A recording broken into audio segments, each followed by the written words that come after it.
po ngayon ay morning mga ka-friendship ko dyan. Konti-konti siya. Kasi ko lang sa inyo, yun pagkatapos nun, chip nyo kasi ay nagbibisi-bisihan. They tell me that I'm never gonna make it. They want me to do something that can make it. Good morning mga ka-friendship ko dyan. For today's video, wow, today's video na tayo. Pag-usapan natin konti kung paano makapag-lose ng weight. Kasi may nagtatanong kung paano ko na-achieve yung gusto kong i-achieve na weight. Dahil po sa hindi naman tayo katangkaran, so yung weight ko ay dapat din hindi kabigatan. Ang isi-share ko po sa inyo ngayon ay base lang po sa aking experience. Lingid po sa kaalaman ng karamihan, madami na po akong tinatry na mga pills, mga supplements, just to lose weight. Tapos nag-workout and all, hindi ko pa rin siya nakukuha. At dapat talaga, kung gusto mo mag-lose weight, yung determination mo ay malakas. So sa akin, ang una ko pong binago ay ang aking lifestyle at ang choice of food. At dapat mo rin kilalanin ang katawan mo. Hindi porket sinasabi ng iba, oh, ganito gumagana sa akin, igagana din sa'yo. Hindi po. Iba-iba tayo ng katawan, iba-iba din tayo ng mga nararamdaman. At sa case ko po, meron po akong GERD, may hypothyroidism, at saka pre-diabetic din po ako. Kaya nag-consult muna ako sa doctor ko kung ano nga ba yung mga nararamdaman ko, ano yung mga bawal, at ano yung mga pwede kong kainin. So sa case ko, iniiwasan ko po ay mga food na may folic acid at saka yung mga may high fructose syrup. Dahil sa pre-diabetic ako, hindi naman talaga ibig sabihin totally wala na lang talaga akong sugar.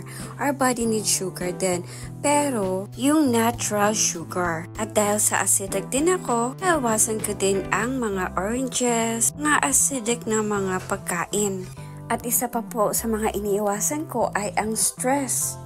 At iniiwasan ko din po ang nakaka-stress sa akin, lalong-lalo na dyan, yung mga, wag na po, akin na lang po yun. So, ang pagkain ko po ngayon ay hindi nakakaramihan yung mga madaming ingredients. The simpler, the better po. So, ang piniprepare ko po ngayon ay ang baon namin para sa aming glamping, char glamping. So, meron akong avocado dito. Instead na bibili ako ng guacamole sa store na hindi ko naman alam kung anong mga nilalagay nila doon, ako na ang gagawa. Matrabaho man, pero safe naman, diba? Pwede ko din doon kainin, wag lang masyadong madami. So, dati-dati, pag gumagawa ko ng guacamole, nilalagyan ko pa ng bacon. Ako. Kasi yun ang nagpapasarap. Pero ngayon, napakasimple na lang. Sinlagyan ko ng isang jalapeno, half of the lime, tapos yung avocado, and then salt and pepper.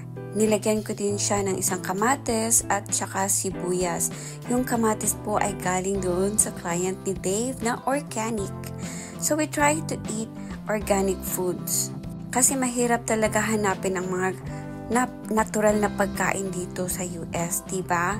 Maganda doon sa atin sa Pilipinas kung meron kang konting backyard dyan or yard, pwede ka na magtanim. Pero dito, wala po akong backyard at saka malapit po kami sa city nakatira kaya nasa pot lang po ang aking garden. Pero okay lang po yun. Kung kami man po ay pupunta sa restaurants, piling-pili na rin po yung aking mga kinakain.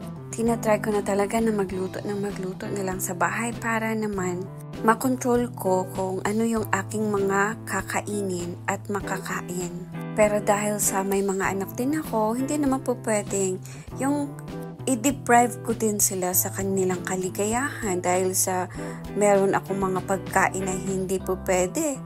Kaya lumalabas din kami. At saka treat ko na din yun sa kanila sa pagsama-sama nila sa akin sa aking pagbabike every morning.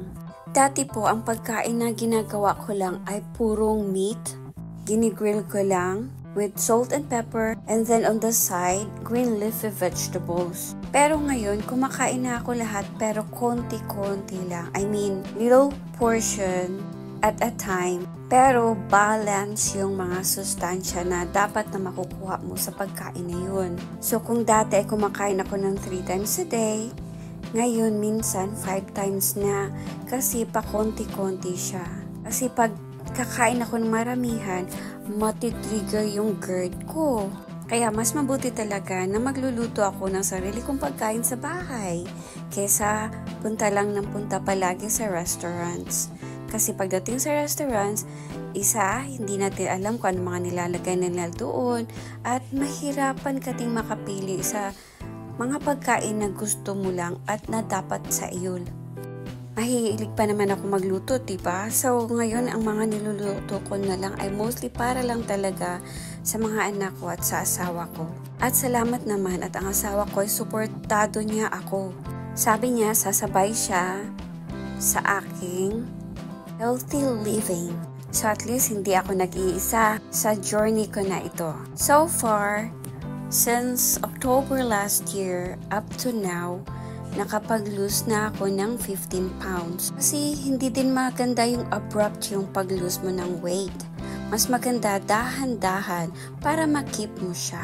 My ways might not be perfect but it works for me. So doon ako, diba? Ngayon naman ang peppers na ito na baka magtaka kayo ang lalaki naman ng hiwa niyan.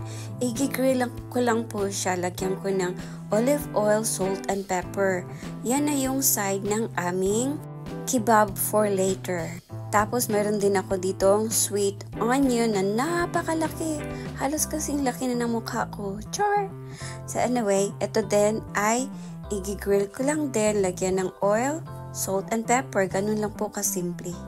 Dati hindi ako kumakain na to. Pero si Dave napakain niya ako. Kasi dito pala meron pala silang sweet onion. Actually, sa Germany ko pa na first na try ang sweet onion. Try nyo nga, masarap siya. So, ang ating main dish later ay yung chicken barbecue na breast. Tapos, ang ating side dishes, ito na po yun. Itong bell pepper, onions, at saka yung guacamole naman, ayun siya yung dip ng ating chips. Meron akong chips na nakuha na organic. Gusto kasi ng mga bata yun, guacamole and chips. So, kaya gumawa na lang ako.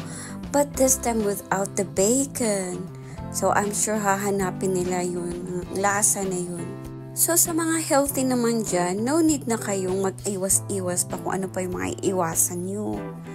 Ito lang ay, sinishare ko lang sa inyo yung mga ways kung paano ko achieve yung weight na dapat para sa akin.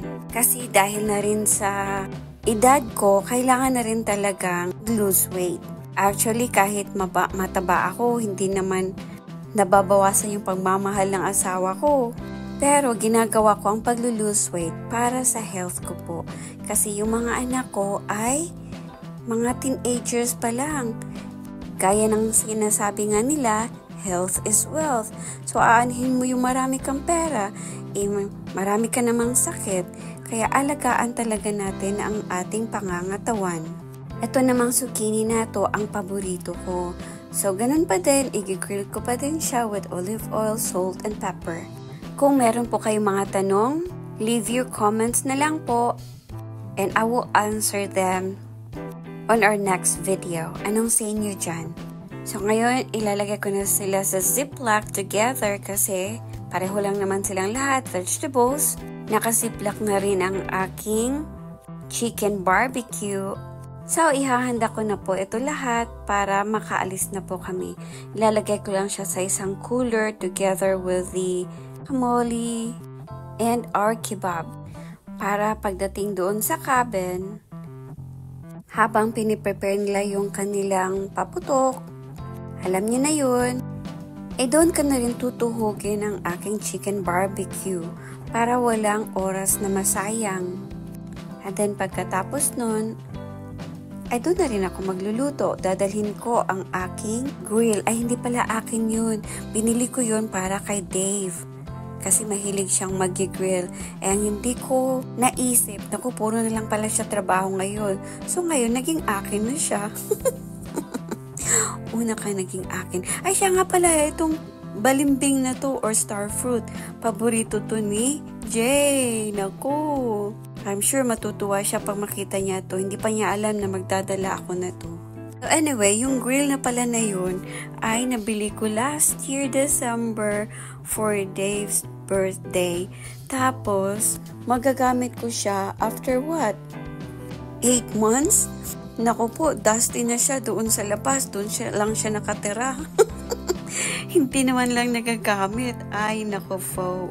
Ang ka-friendship nyo kasi ay nagbibisi-bisihan. Kaya wala nang time mag-grill-grill pa. So, paano mga ka-friendship ko dyan? Maraming salamat po sa inyong suporta palagi. Sa pagpupuyat nyo para sa akin. Lahat po yun ay na-appreciate ko. Maraming salamat talaga sa inyo. I love you. Sana po ang lahat ay nasa mabuting kalagayan palagi.